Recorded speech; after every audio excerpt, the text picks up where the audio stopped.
What are we doing here? And where are we gonna go? It's like we just woke up one morning, and then it's welcome to the show. Don't ask any questions, just go with the flow. Make as much money as you can, and try your best not to get broke.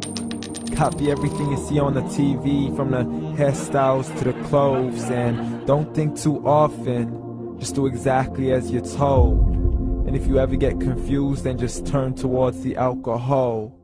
You still hear your thoughts? Then just turn up the radio as you learn to live a lifestyle of drugs, sex, and rock and roll.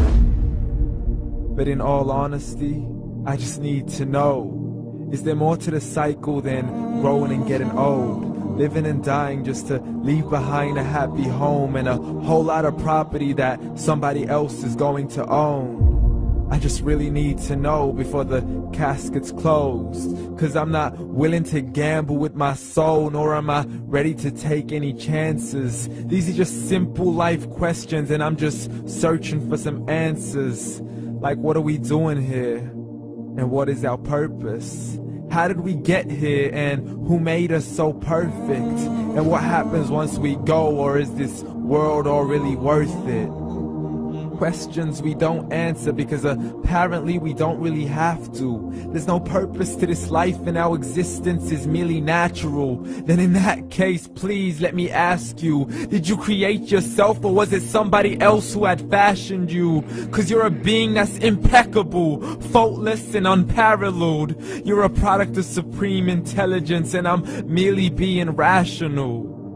For there isn't a camera on this earth that can come close to the human eye, nor a computer that can compete alongside the human mind. And if the whole world was to come together, we wouldn't be able to create a single fly. So many signs, yet we still deny. As science tries to justify that all this could come from none, when it's a simple sum. 0 plus 0 plus 0 cannot possibly ever give you 1. So from where did all this order come?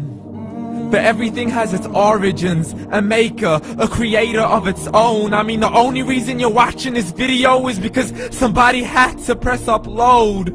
So we can believe in the Big Bang, but I'd rather believe in He who caused it to explode.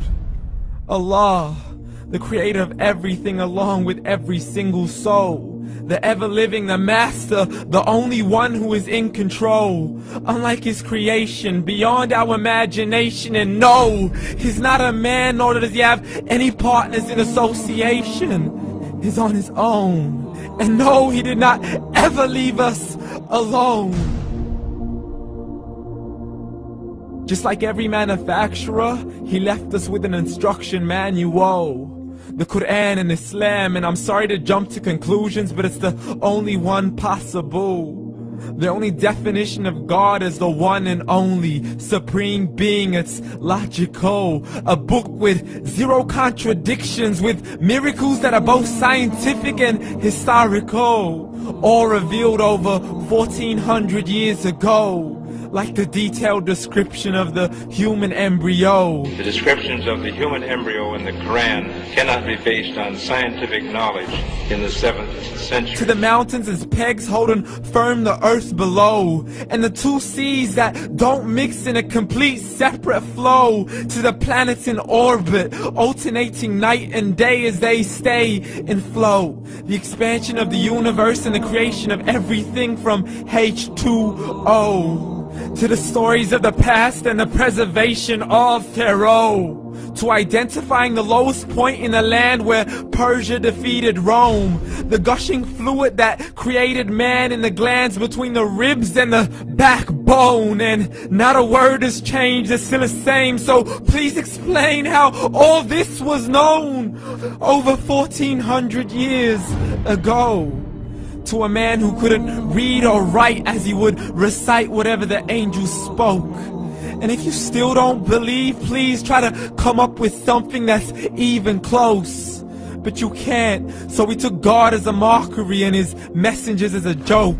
Muhammad could not read or write.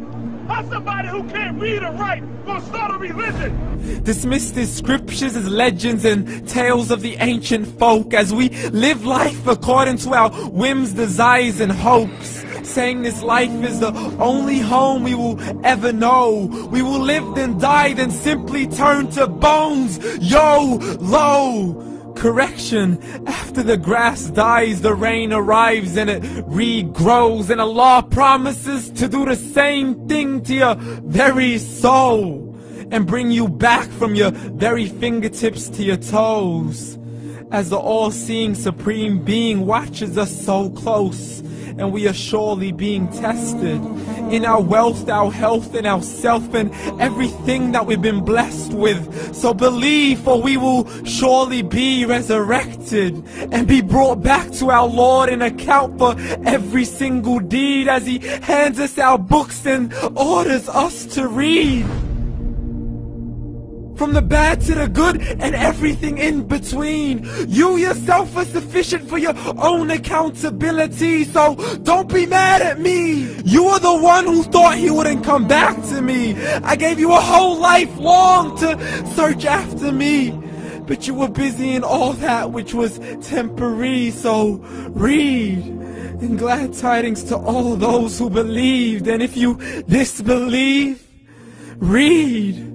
And don't let that day be the first day you find out what your life really means. Read.